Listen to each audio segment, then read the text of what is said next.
स्वागत है आप सभी का आपके प्रोग्राम कॉफी पर कुरुक्षेत्र में। मैं हूं सौरभ, आपके साथ बातें करते हैं खुलकर, वो बताते हैं जो आपको कोई और नहीं बताता। मेहमानों से मिलवा दूं आपको, प्रदीप सिंह जी प्रोग्राम में है, बहुत स्वागत सर आपका। अनंत विजय जी आ चुके हैं, सीनियर जर्नलिस्ट। अनंत जी बहुत स्वागत आपका। और हमारे साथ हैं मेट्राइज के डायरेक्टर मनोज सिंह जी, बहुत स्वागत आपका। आपको देखते ही लोगों को लगता है अब नंबर मिलेंगे, अब नंबर मिलेंगे, रिजल्ट मिलेगा। और रिजल्ट जब कामयाबी से पिछला बताया हो तो अपेक्षाएं भी हो जाती है। बिहार वाला सर का जो है ऐसे गुड्डी चढ़ी हुई इनकी अभी। हाँ बिल्कुल, लेकिन हाँ आज वो होगा काम जो आप सोच रहे हैं। देखिए आज बहस नहीं, चर्चा हमें करनी थी बंगाल पे। बंगाल में क्या हो रहा है? बंगाल में बहुत कुछ हो रहा है। अभी आपने देखा तो ममता बनर्जी की पार्टी के सस्पेंडेड नेता जो है हुमायूं कबीर, उन्होंने बाबरी मस्जिद का लगभग शिलान्यास कर दिया वहाँ पर जा करके। और खूब उन्होंने कहा हमारा ओवैसी साहब के साथ भी बात टाई अप हो रहा है। बंगाल का ओवैसी उनको लोग कहने लगे, तो उन्होंने कहा हम दोनों भाई मिलकर चुनाव लड़ेंगे ममता बनर्जी और भाजपा के खिलाफ। तो बंगाल की बात तो हमको करनी थी, लेकिन आज पार्लियामेंट में जो हुआ वो दोनों बातें जुड़ती हैं। पार्लियामेंट में वंदे मातरम पर 150 उसके वर्ष पूरे होने पर आज चर्चा रखी गई थी। इसकी शुरुआत प्रधानमंत्री ने की, जो बड़ी बात थी। और प्रधानमंत्री के भाषण के बाद आज कांग्रेस की तरफ से प्रियंका गांधी वाड्रा ने जो है अपनी पार्टी का झंडा उठाया हुआ था। उनके भाषण में कुछ बातें थीं, मैं बात वहीं से शुरू करता हूँ, बंगाल से जोड़ेंगे इसको। प्रियंका जी ने कहा कि पहले तो आप ये बहस कर क्यों रहे हैं, ये चर्चा क्यों हो रही है? हम देश में क्या वंदे मातरम पर अब बहस करेंगे? वंदे मातरम पर विवाद क्या है? हर भारतवासी की नस नस में रगों में घूम दौड़ता है वंदे मातरम का जय घोष। फिर उन्होंने कहा लेकिन मैं वजह समझती हूँ, बंगाल का चुनाव आ रहा है तो इसीलिए आप आज वंदे मातरम पर चर्चा करा रहे हैं। बात सही है सर? ये बंगाल की वजह से हो रहा है? भाई अब किसी भी विषय को, किसी भी बात को चुनाव से जोड़ देना तो बहुत आसान बात है, लेकिन सवाल ये है कि 150 वर्ष हुए हैं कि नहीं। अगर नहीं हुए हैं तो चर्चा कराई जा रही है, तब तो चुनाव की दृष्टि से है। अगर हुए हैं तो क्यों नहीं होनी चाहिए? स्वतंत्रता दिवस को लेकर 15 अगस्त को लेकर चर्चा नहीं होती है, गणतंत्र दिवस को लेकर चर्चा नहीं, मतलब हमें पूरा इतिहास अपना भूल जाना चाहिए। भारत छोड़ो आंदोलन की वर्षगांठ पे चर्चा होती है कि नहीं? तो उसकी भी नहीं बात करनी चाहिए। गांधी के जो आंदोलन है उन पर बात होती है, उसकी भी बात नहीं करनी चाहिए, क्योंकि गुजरात के चुनाव के समय अगर आप बात करेंगे तो चुनाव के लिए कर रहे हैं। तो ये कोई तर्क नहीं हुआ ना। सवाल ये है कि इस पर चर्चा की जरूरत क्यों पड़ी। देश में अगर उनको दिखाई नहीं दे रहा है कि कितना बड़ा तबका बढ़ता जा रहा है, उसकी संख्या बढ़ती जा रही है, जो वंदे मातरम बोलने के लिए तैयार नहीं है। गाने की बात तो दूसरे स्टेज पे चली गई। अगर आप वंदे मातरम बोलने के लिए तैयार नहीं है, और वंदे मातरम जब गाया जा रहा है तब खड़े होने के लिए तैयार नहीं है, जो राष्ट्रगीत है, तो ये देश का अपमान है या सम्मान है? तो ये कौन से लोग हैं और इनका समर्थन कौन कर रहा है? तो सवाल यह है कि अगर आप ऐसे लोगों को बढ़ावा देना चाहते हैं, ये प्रियंका वाड्रा की इस बात से ऐसे लोगों को बल मिलता है, तो आप देश के साथ हैं, देश के विरोध में हैं, इस देश की संस्कृति के साथ हैं कि विरोध में हैं? आज़ादी के आंदोलन की जो प्राणवायु थी, आत्मा थी, ये वंदे मातरम का गीत था।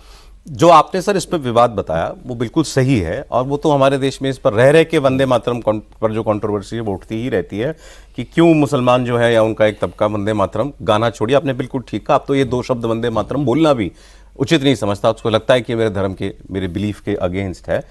लेकिन जो कांग्रेस कह रही है, जो प्रियंका जी के भाषण का तत्व था वो ये था कि आपको दरअसल इसको एक चुनावी मुद्दा बनाना है, जाना है नेहरू पर, नेहरू से होते हुए आपको कांग्रेस और गांधी परिवार पर आना है, और ये बताना है कि ये तो मुस्लिम परस्त लोग हैं, और फिर इसका कम्युनलाइजेशन करके आपको बंगाल के चुनाव में इसका फायदा उठाना है।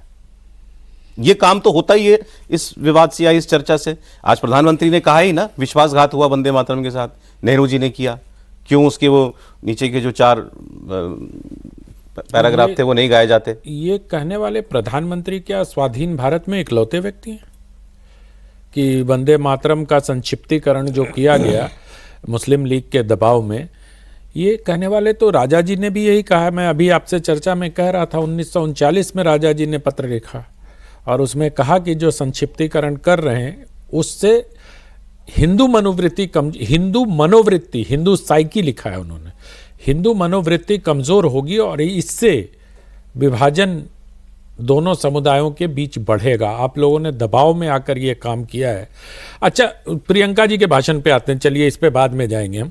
प्रियंका जी जो कह रही हैं कि इससे मुसलमान को और क्या मुस्लिम परस्त कहा जाएगा उनको? गलत थोड़ी कहा जाएगा। मैं तो उनका आपको मुख्यमंत्री कह रहा है। नहीं, मैं तो जवाहरलाल नेहरू कह रहे हैं भाई। जवाहरलाल नेहरू जी ने ग्लिम्सेस ऑफ वर्ल्ड हिस्ट्री में और डिस्कवरी ऑफ इंडिया दोनों किताब में लिखा कि बाबर बहुत ही आकर्षक व्यक्तित्व का मालिक था। अच्छा, ठीक है, वो Babur was very attractive and he was the prince of renaissance. ये नेहरू जी कह रहे हैं, मैं नहीं कह रहा भाई साहब। डिस्कवरी ऑफ इंडिया के 1989 के संस्करण, जो शताब्दी संस्करण है, ऑक्सफोर्ड यूनिवर्सिटी प्रेस से छपा है, उसके पेज नंबर 259 के पैरा नंबर 1 में कहा गया, जवाहरलाल नेहरू ने कहा कि वो मतलब रेनेसां मतलब पुनर्जागरण का मसीहा था। तो अगर इसमें नेहरू जी पर मुस्लिम परस्त होने का आरोप लगता है तो गलत क्या लगता है? और वो कला और संस्कृति का बहुत बड़ा पारखी था, जो मंदिर तोड़ रहा था हमारे, है ना, और उन मंदिरों पर दूसरी प्रकार की चीजें बना रहा था, वो बहुत बड़ा था। Even Akbar was very attractive, उसी पैरा में वो आगे कहते हैं। तो इसमें नेहरू जी थोड़े अकबर के बारे में बाकी कई विशेषण सुने हैं, लेकिन अट्रैक्टिव तो कभी नहीं सुना। मैं नेहरू जी, अरे भाई चौथी लाइन है वो। और बाबर के बारे में 3 लाइन कहने के बाद उन्होंने लिखा है Akbar was very attractive. Glimpses of world history में जवाहरलाल नेहरू इससे आगे चले जाते हैं। बीजेपी का और प्रधानमंत्री का उद्देश्य क्या था? बिल्कुल सही, ये पूछ रहा हूं। बीजेपी और प्रधानमंत्री का उद्देश्य मुझे नहीं पता, लेकिन मेरा मानना है कि 150 वर्ष होने पर वंदे मातरम पर संसद ही नहीं पूरे देश में सार्वजनिक बहस होनी चाहिए सौरभ जी। और यह भी होना चाहिए कि किन शक्तियों के दबाव में कांग्रेस पार्टी के राष्ट्रीय अधिवेशन में गांधी जी और नेहरू जी दोनों दबाव में आए और उन्होंने इसको संक्षिप्तीकरण करके वो पैरा हटा दिए। नहीं, देखिए, अब प्रधानमंत्री के भाषण को लीजिए आप। वो वंदे मातरम से शुरू होते हुए फिर वो आए, जब ये बताया कि 1937 में कैसे नेहरू जी ने जो है ये कहा कि भाई ठीक है, हम पहले दो जो पैराग्राफ हैं वो हम उनको अपनाते हैं और बाकी की जरूरत नहीं है, जिनमें कुछ स्तुति जैसा लगता है, देवी की स्तुति जैसा लगता है, तो मुसलमानों को प्रॉब्लम है। प्रधानमंत्री का यहाँ से तुष्टीकरण जितना भी हुआ उसमें एक उदाहरण ये है। और फिर वो आर्गुमेंट जाता है कि यहाँ से आप मुस्लिम लीग या उस वक्त के जो कट्टर मुस्लिम तबका था उसकी सरेंडर करते गए, मांगे मानते गए। आपने एक मानी, उन्होंने 4 और बना दिए अपनी डिमांड्स, आप कंसीड करते गए। होते होते पाकिस्तान का एक आकार उनके मनों में लेने लगा और उसके बाद वो विभाजन पे जाकर विदिन 10 इयर्स डिवीजन खत्म होता है। विदिन 10 इयर्स डिवीजन हो गया। या आप मानते हैं वंदे मातरम के 10 साल के बाद, मतलब अरे मेरे मानने से क्या होगा? इसका कंट्रीब्यूशन है क्या? मैं ये जगदीश चंद्र बोस ने कहा है, लिख के कहा है, जो प्रसिद्ध वैज्ञानिक थे, वो बंगाली ही थे, उन्होंने लिख के कहा है कि भारत माता को बांट रहे हैं आप लोग इसको संक्षिप्तीकरण करके, और ये डॉक्यूमेंटेड फैक्ट है। रामानंद भट्टाचार्य ने कहा है। फिर वो आ जाते हैं कि भाई इसके विभाजन के बाद भी कांग्रेस की प्रवृत्ति नहीं बदली मुस्लिम तुष्टीकरण की। उसके बहुत सारे उदाहरण बीजेपी देती ही रहती है। अंत में प्रधानमंत्री ने कहा, इसीलिए मैं कहता हूं कि अब ये INC, Indian national Congress, MCC हो गई है, माओवादी मुस्लिम लीग, इंडियन माओवादी मुस्लिम लीग, हाँ, माओवादी मुस्लिम लीगी कांग्रेस ये बन चुकी है। क्या ये विमर्श जो है बंगाल में कहीं काम कर रहा है? इसके साथ ये बाबरी वाला भी जोड़ दीजिए आप। देखिए, बंगाल में बहुत सारी चीज़ें वो भी वर्क करेगा। जैसे पिछले हम लोगों ने डिस्कशन में किया था कि किस तरीके से प्रदीप जी ने कहा कि 60% हिंदुत्व का वोट हमें चाहिए, हिंदू मेंटली का। देखिए, पहले तो हम लोग बिहार वाले पे चले। सौरभ जी आपने और विजय जी ने भी कहा था, पलायन का एक मुद्दा उठा था कि भाई पूरा देश चिंतित था कि भाई बिहार से पलायन हो रहा है और कहीं बीजेपी वहाँ पे किसी तरह का कोई रूपरेखा नहीं तैयार करे कि किस तरीके से पलायन को रोका जाए। देखिए, पलायन 2 तरह का है सौरभ जी। एक तो पलायन है कि जो लोग होकर जाते हैं अपने राज्य में और फिर वो वापस आते हैं पर्व त्योहार में और कुछ लेकर आते हैं और उस राज्य में रहते हैं, उनका पलायन का बात तो समझ में रहा। बंगाल में बंगाली 40% से ऊपर विस्थापित हो चुके हैं और पलायन कर चुके हैं और वो जाकर दूसरे राज्यों में है और अपना अधिकार बंगाल में उन्होंने छोड़ दिया है। वो छोड़े इसलिए नहीं है कि वहां पे इंडस्ट्रियों की कमी हो गई। ऐसे देखिएगा तो अभी तक 8,000 से ऊपर इंडस्ट्रियां वहां से बंद होकर दूसरे राज्यों में चली गई हैं, जो रजिस्टर्ड एजेंसियां थी। तो ये पलायन की स्थिति पूरे बंगाल में बनी हुई है। रही बात हिंदुत्व की बात करें जगाने की, जहां तक देखिए 2001 का लेकर चलिए और 2011 का लेकर चलिए, इस दरमियान अभी 7 डिस्ट्रिक्ट थे जो वहां पे मुस्लिमों की आबादी 25% थी। लेकिन 2014 का जब चल रहा था, 2011 का जनगणना, उसी समय 2 और जिले 25% से ऊपर हो गए, और वो थे आपको हावड़ा और कुछ बिहार। यहां पे भी 25% से ऊपर मुसलमानों का संख्या बढ़ा। तो जो ये बढ़ोतरी हो रही है, और वहां पे आप यदि हिंदुत्व की बात कर रहे हैं, तो उसमें खराबी क्या, लोग तो जाएंगे। खराबी की मतलब बुराई खराब और अच्छाई की दूसरी बात बात नहीं है बता सर। रहे हैं। ये इफेक्टिव है क्या बीजेपी के लिए? बहुत इफेक्टिव है, बहुत इफेक्टिव रहेगा और रहना भी चाहिए, क्योंकि वहां का आप जाएंगे बॉर्डर का जो 6 जिला है जो बांग्लादेश से सटा हुआ है, जब पूछेंगे हिंदुस्तानी मुसलमान से, वो अपने को हिंदुस्तानी मुसलमान कहते हैं कि भैया 4 या 5 घर के बाद फिर हम मिलेंगे। यानी किस तरीके से लोग आकर बसे हैं, और हम इन लोगों को जो बांग्लादेश से आए हो, चाहे अलग जगह से, आप क्या कह रहे हैं? मतलब बंगाल के मुस्लिम इलाकों में 4 में एक हिंदू मुसलमान मिलेगा। हिंदू मतलब भारतीय मुसलमान, हाँ, वो हिंदुस्तानी मुसलमान बोलता है। मतलब 4 में एक हिंदुस्तानी मुसलमान है, तो बाकी 3 बांग्लादेशी हैं, और वो आकर बैठे हुए हैं। और जब ये SIR शुरू हुआ था, तो उसके बॉर्डर एरिया का 6 जिले हैं उसमें, 6 जिलों में।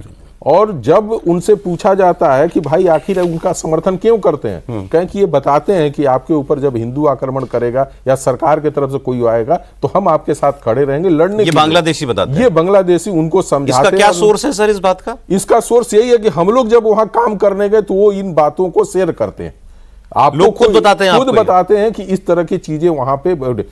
सौरभ जी, आप 100-150 किलोमीटर आप यात्रा तय कर लेंगे, और आपको खोजना पड़ेगा कि हिंदू कहाँ है बंगाल के बॉर्डर एरिया में। पूरे आपको समझ में नहीं आएगा कि मैं बांग्लादेश के अंदर आ गया हूं कि मैं बंगाल को आप बताते हैं उसमें, तो ये तो भाई अलार्मिंग भी छोटा पूरी शब्द है, तरह से तो डेमोग्राफी चेंज हुआ है वहां और इतना ओपन में है अगर सब कुछ। वैसे मैं एक डेटा आपको SIR का देता चलूं, क्योंकि अभी इस पर बवाल होने होगा ही जब ये डेटा पब्लिकली शेयर किया जाएगा चुनाव आयोग की तरफ से।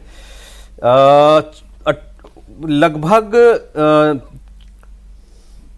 28 से 30 लाख लोग जो हैं, उनके वोट जो हैं वो मतलब वो मैच नहीं कर रहा है। उन्होंने जो फॉर्म भर के दिया है 2003 का जो बेस है, उससे मतलब आपके माता पिता का, किसी रिश्तेदार का कोई नाम उसमें होना चाहिए, तो वो नहीं मिल रहा है। तो ये सस्पेक्ट है, इनको अब हियरिंग में अपनी बात प्रूव करनी पड़ेगी, और वो जो 13 डॉक्यूमेंट मांगता है चुनाव है, उसमें से कोई दिखाना पड़ेगा। तो पहले तो इन पे तलवार लटकी है। इसके अलावा 54,60,000 वोट जो है, वोटर जो है वो अनट्रेसेबल है। मतलब वो या तो है नहीं, डेथ हो चुकी है, डुप्लीकेट है, शिफ्ट हो गया है, या फ्रॉड या फर्जी वोट है। तो ये 54 और प्लस 30 या अगर आप जोड़ लीजिए, तो ये आंकड़ा 80 लाख के ऊपर जा सकता है। 80 लाख से ज्यादा वोट कट सकते हैं बंगाल में। तो इस पर आप तैयार रहिए, हंगामा जो है वो उसके ऊपर होगा। ये अब यहाँ जो तस्वीर लगी है इसकी बात कर लेते हैं। ऊपर वो बाबरी वाले हैं, नीचे कह रहे हैं जो इनकी कल ये कार्यक्रम हुआ, कल बात कर रहे थे हम लोग परेड ग्राउंड में कोलकाता में, बहुत बड़ा कार्यक्रम, 5 लाख लोगों ने साथ में सामूहिक गीता पाठ किया है। तो उसमें ये भी थे, बाबा बागेश्वर जी भी थे, स्वामी रामदेव जी भी थे मेरे ख्याल में, तो काफ़ी लोग थे। तो वहाँ इन्होंने कहा कि भाई ये बाबरी वाले विवाद पर कि देश बाबर का नहीं रघुवर का है। ये बात बंगाल में ट्रैवल करेगी सर? ऐसा इसकी वजह है, एक बैकग्राउंड है, संदर्भ आप देखेंगे तो समझ में आएगा कि पहले क्यों नहीं किया, अब क्यों कर सकती है। अगर हम कहेंगे कि हाँ करेगी, तो आप पूछ सकते हैं कि भाई पहले क्यों नहीं? सही बात है। जय श्री राम का नारा लगाया पिछले चुनाव में, मंदिर बन रहा था उस समय, अदालत का फैसला आ चुका था, उस समय क्यों नहीं चला? ये बांग्लादेश में जो कुछ हुआ है बिल्कुल ताज़ा घटना है। बांग्लादेश में जिस तरह से हिंदुओं पर अत्याचार हो रहा है, उन्हें मारा जा रहा है, मंदिर तोड़े जा रहे हैं, मूर्तियां तोड़ी जा रही हैं, उसका असर है। उसकी वजह से ये वातावरण बना है कि इसका असर होगा।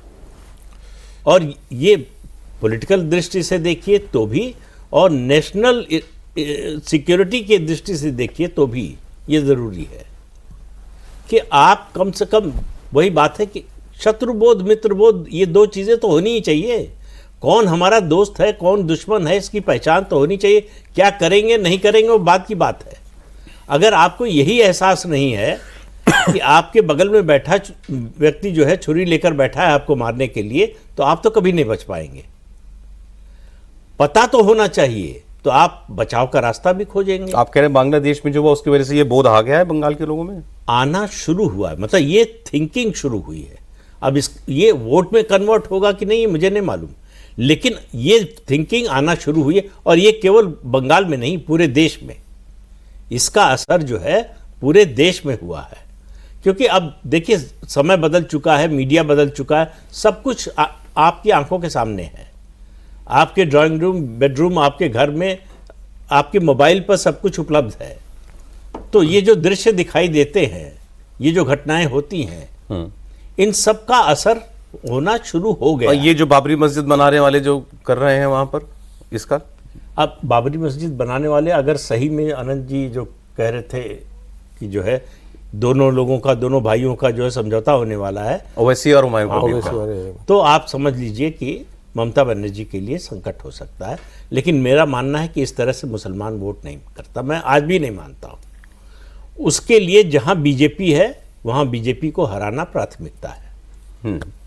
बाकी कौन साथ आ रहा है, कौन साथ नहीं आ रहा है, इससे कोई भीड़ तो बहुत आई इनके कार्यक्रम में। देखिए बाबरी वाले कार्यक्रम में लोग आप देखिए राम मंदिर के मुद्दे पर वीपी सिंह की सरकार चली गई,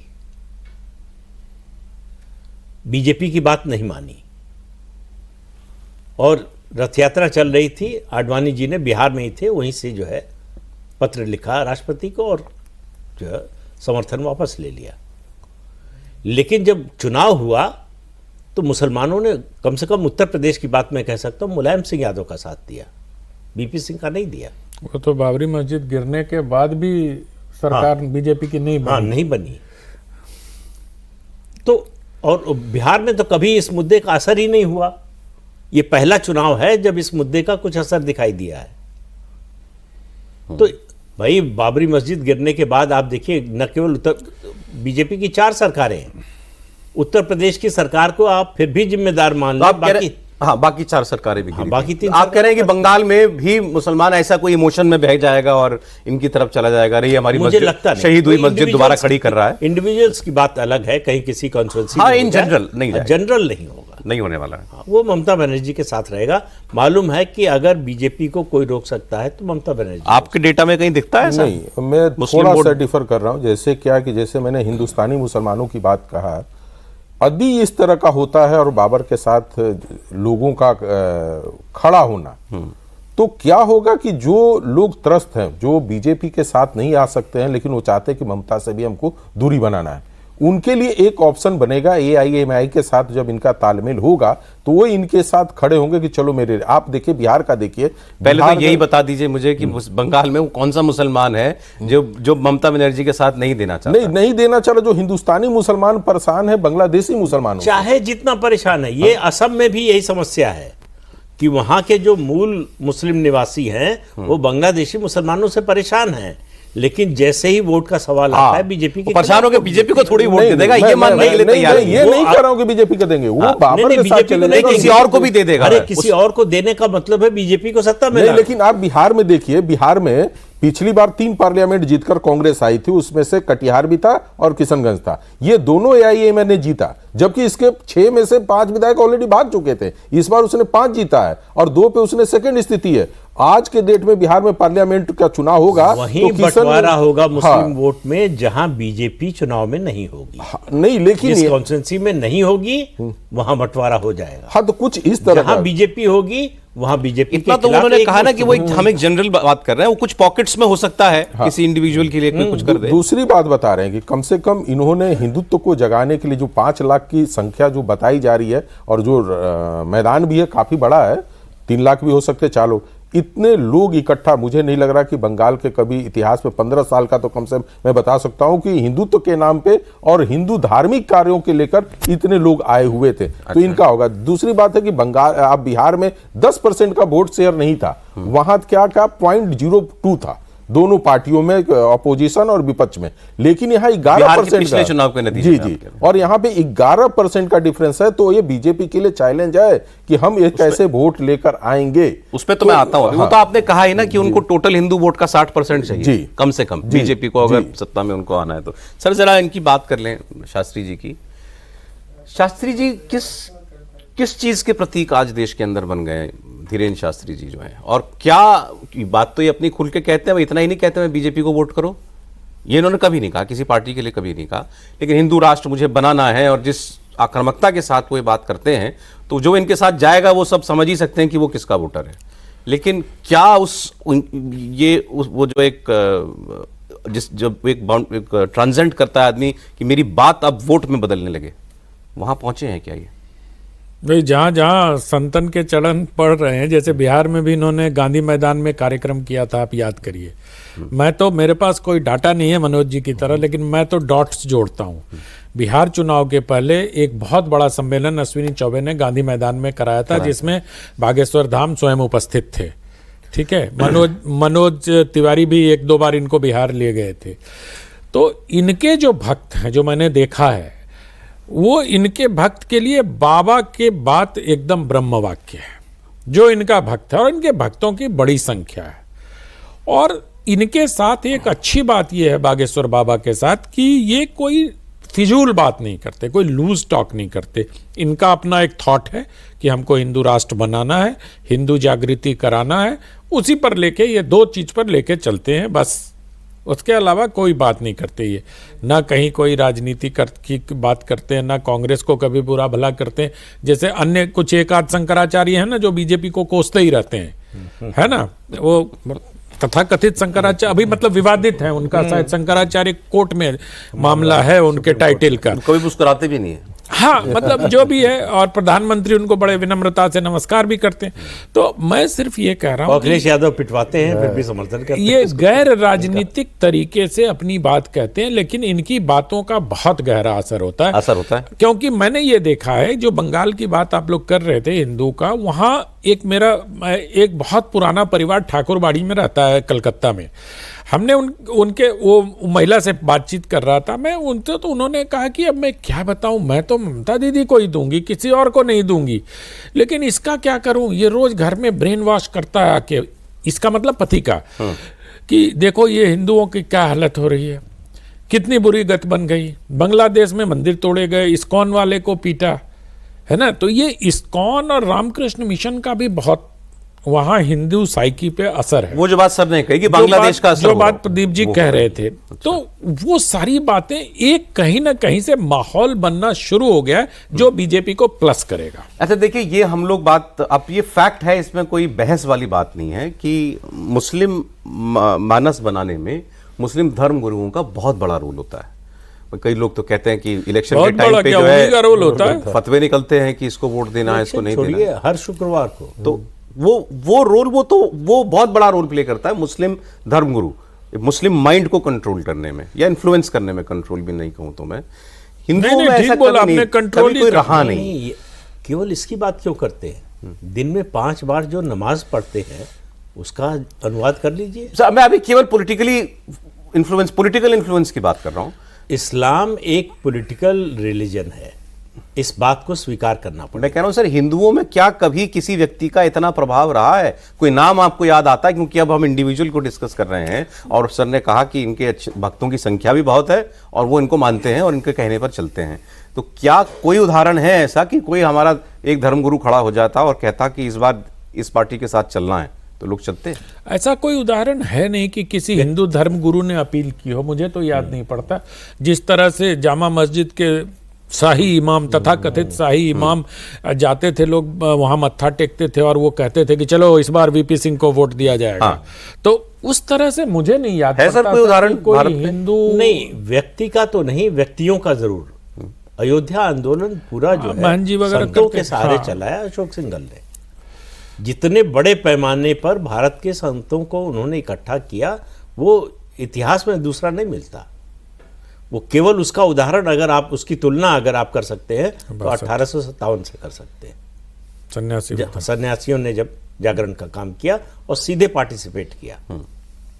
अगर कांग्रेस न बनाई होती अंग्रेजों ने, तो 1857 के बाद जो दूसरा आजादी का युद्ध होता, आप समझिए कि बड़ा भीषण और बड़ा भयानक और बड़ा निर्णायक होता। जो तैयारी थी, 10 साल लगाए, 1 करोड़ लोगों को मारा अंग्रेजों ने गदर के बाद। हाँ, गदर के बाद। अमीश मिश्रा की किताब है, इतनी मोटी मोटी 2 वॉल्यूम है उसके, उन्होंने कई साल रिसर्च करके जो है लिखी है, और जो फर्स्ट हैंड सोर्स जो है उनको कोट किया है। ओरिजिनल सोर्स कोट किए हैं। ऐसा नहीं कि उन्होंने एक संख्या सोची और बता दिया कि किस आधार पर कह रहे हैं। अचानक अगर मान लीजिए इस नोएडा के इलाके में आज मान लीजिए 1 लाख फैक्ट्री मजदूर काम करते हैं और 1 साल बाद हो कि यहाँ 1000 रह जाए, तो इसका क्या मतलब निकाला जाएगा? सर लेकिन ये वो भी आंदोलन कहिए, अभियान कहिए, राम मंदिर का भी वो था। ये भी इनके भी अभियान को आप कह सकते हैं कि अभियान चला रहे हैं ना ये तो, कि हिंदू ये एक हो जाओ। अभियान चला रहे हैं हिंदुओं को जगाने का, जो सोए हुए हैं उनको जगाने का अभियान चला रहे हैं। तो वो आपको कहीं नेशन की साइकी में वो आता हुआ दिखाई दे रहा है क्या, वो जागरण इस कि हिंदू होकर सोचे, हिंदू होकर के राजनीतिक व्यवहार करे? जिस समय वो अभियान चला रहे हैं उस समय एक बदलाव का दौर है, संक्रमण काल मैं कहूंगा, कि हिंदू जिस तरह से पहले सोचता था, पहले जो है आलोचना सुन के चुप हो जाता था, अब जवाब देता है। अब वो सिर्फ सुनने को तैयार नहीं है, बोलने को भी तैयार है। तो मैं ये नहीं कह रहा हूं क्रांति होने जा रही है और सारे हिंदू जो है इकट्ठा हो जाएंगे 78-80 करोड़, लेकिन लगातार जो है इसमें परिवर्तन आ रहा है, बदलाव आ रहा है। अब ये कब कल्मिनेट करेगा किसी एक स्वरूप में, ये कहना मुश्किल है, लेकिन ये बदलाव निश्चित रूप से आ रहा है। इसमें सब चीजों को जोड़िए। बहुत सारे फैक्टर्स हो गए। लाल किले का भाषण है कि ये जो उपनिवेशवाद की जो संस्कृति है उसको, उससे निकलना होगा, उस मानसिकता से निकलना होगा।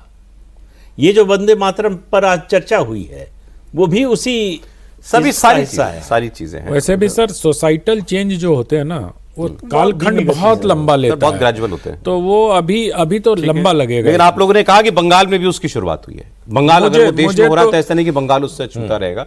मुझे पिछले प्रोग्राम में आप में से कौन कौन था मुझे याद नहीं आ रहा, लेकिन हमने ये बात की थी कि अभी अगर मैं शुद्ध डेटा वाली बात कर रहा हूँ, नंबर वाली बात पे, 294 की विधानसभा, 148 बहुमत का आंकड़ा, और ये बात हुई थी, सर ने भी शायद सेकंड किया था कि भी 100 पे भी नहीं है बीजेपी। अगर आज इलेक्शन हो तो 100 पे भी नहीं है, तो वही है या कुछ ऊपर बढ़ी है? अभी तो वही है, क्योंकि जब तक SIR का रिजल्ट न आ जाए और उसके फाइनल डेटा ना आ जाए, और जैसे बागेश्वर बाबा का अभी कार्यक्रम हुआ है और बहुत सारे ऐसे, आप मानते हैं इनका असर होता है? एकदम असर होगा। और देखिए, माने लोग बार बार ये कहते हैं कि भाई जो भी बैलेट पेपर से हो, और इस तरह का एक मतलब एक व्यक्ति एक कार्यक्रम ये हो से सकती है कि कितना असर होगा। हाँ। असर तो होगा। अच्छा चलें, खैर। तो क्या है कि बहुत सारे लोग जो विवाद करते थे, आज मैं आने के पहले यही चीज देख रहा था, पोस्टल बैलेट पे बड़ा विवाद होता है कि हम पोस्टल बैलेट में हमेशा आगे रहते हैं और यहाँ उस पे आता है, EVM पे आता है तो हम हार जाते हैं। देखिए बंगाल का बता दे, 2019 में लोकसभा में TMC 2 सीटों पे पोस्टल बैलेट से आगे थी, बीजेपी 39 में थी, लेकिन रिजल्ट क्या हुए? अब उसी तरह से अब 19 के असेंबली भी चल जाएगा, पार्लियामेंट के हिसाब से असेंबली पे चले जाइएगा तो TMC 164 सीटों पे आगे थी, 164 पे, और बीजेपी 121 पे आगे थी, लेकिन रिजल्ट जो आया था वो दूसरा आया था, कांग्रेस था। अब उसी तरह से आ जाए 2024 का, हम पार्लियामेंट के ऊपर जाते हैं तो पोस्टल बैलेट में 26 जगहों पे TMC आगे थी और 16 जगहों पे ये बीजेपी आगे थी।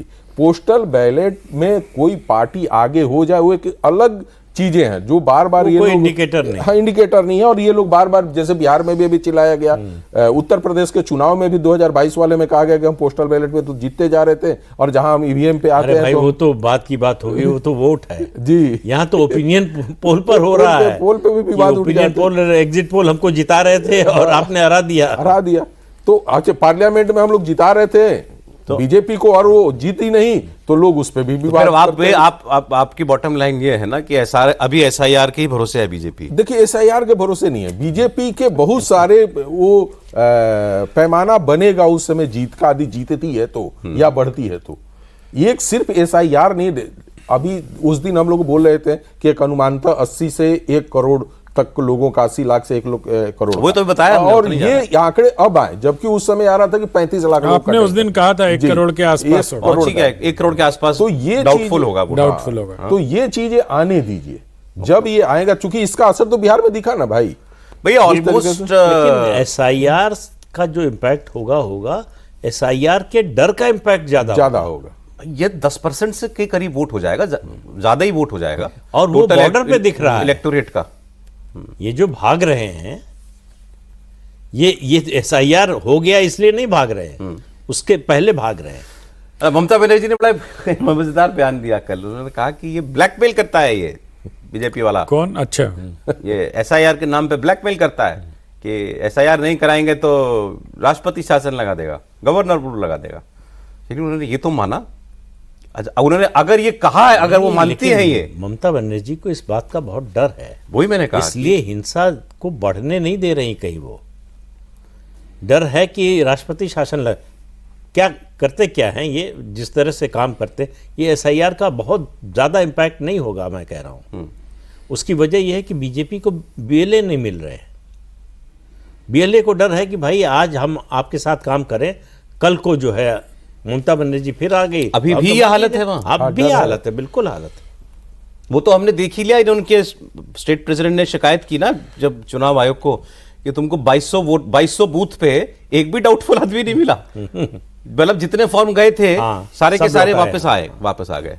मतलब सब जेन्युइन वोटर है, एक भी नहीं मरा, एक भी मृत्यु नहीं हुई वहां, एक आदमी वहां से छोड़ के नहीं गया अपना घर, सब वहीं के वहीं है जो 2003 में थे। मुझे लगता तो है कि इसलिए चुनाव आयोग ने क्या किया, कहा 60 साल के ऊपर के जो लोग 2023 में थे उनका डेटा ले आओ। तो अच्छा, तीन में सॉरी 2003। मैं ये कह रहा हूँ, ममता बनर्जी जो राष्ट्रपति शासन वाली बात कर रही है ना, वो सिगोफा छोड़ रही हैं, और राजनीतिक सिगोफे में उनके वो महारत हासिल है। आज तक मतलब मेरा ये मानना है कि नरेंद्र मोदी की सरकार ने पिछले 11-11.5 साल में कहीं भी राष्ट्रपति शासन नहीं लगाया। मणिपुर को छोड़ दिया जाए, और मणिपुर में भी 356 वाला जाके जहाँ लगाया वहाँ टिकानी नहीं, उत्तराखंड में लगाया। उत्तराखंड, हाँ, मतलब वो तो दूसरी वजहों से था। मतलब इस तरह नहीं था कि भाई इसको बर्खास्त कर दो, विरोधी दल। फेलियर ऑफ स्टेट्स रिस्पांसिबिलिटी की वजह से तो कहीं नहीं लगा। तो मुझे नहीं लगता कि राष्ट्रपति शासन अगर लगना था तो आप याद करिए JG कर के समय कितना विद्रोह हुआ था। उस समय राष्ट्रपति शासन लगाने का बहुत सही था, क्योंकि बंगाल की जनता सड़कों पे थी, और सिर्फ कलकत्ता में नहीं, क्रॉस द स्टेट थी, और उस समय महिलाएं बहुत उद्वेलित थी। सर एक नया शिगुफा बीजेपी वालों भी छोड़ रहे हैं। बीजेपी के लोग वहां ये कह रहे हैं कि SIR को लेकर कि हम अभी देखेंगे SIR ठीक हुआ कि नहीं हुआ, और अगर SIR में जेन्युइन मतलब गड़बड़ वोटर नहीं कटेगा तो फिर हम राष्ट्रपति शासन लगाएंगे, ठीक से SIR कराएंगे, और फिर गवर्नर के अंडर जो है चुनाव होगा।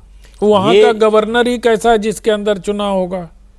अब बताओ, वो जो गवर्नर है वहां के, वो सांस्कृतिक थोड़े कराता है, वो जो सलाहकार भेजे जाएंगे दिल्ली से वो कराएंगे। सांस्कृतिक संस्थाओं के चेयरमैन हैं वो, एक बैठक में तो जाते नहीं वो।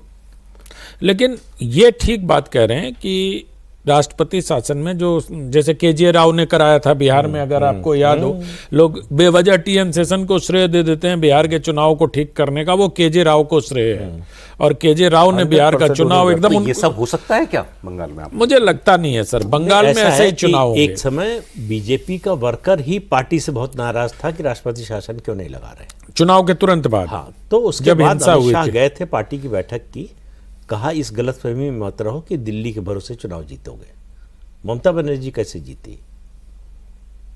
कौन सी केंद्र सरकार साथ में थी? कौन सा राष्ट्रपति शासन लगा था? वही बात है, ममता बनर्जी का ग्राउंड पे आदमी है, तो लड़ना जमीन पर आपको पड़ेगा। और इनके सेनापति वो आप कह रहे हैं कि अभी भी ग्राउंड पे लोग नहीं है उनके पास उस स्तर पर टक्कर देने के लिए। टक्कर देने की भाई, लेकिन 2021 की तुलना में स्थिति बहुत बेहतर है।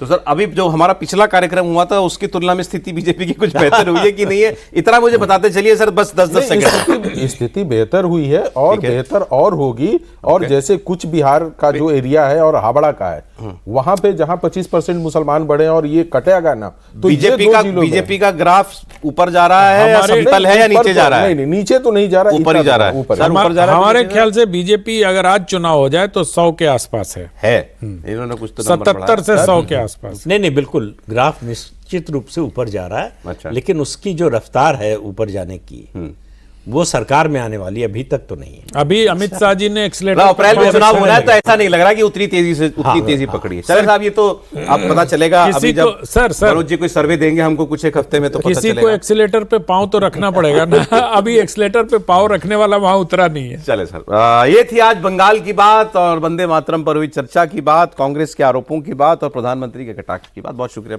सर आपका प्रोग्राम में आने के लिए। बहुत धन्यवाद आपका। मनोज जी बहुत शुक्रिया आपका भी।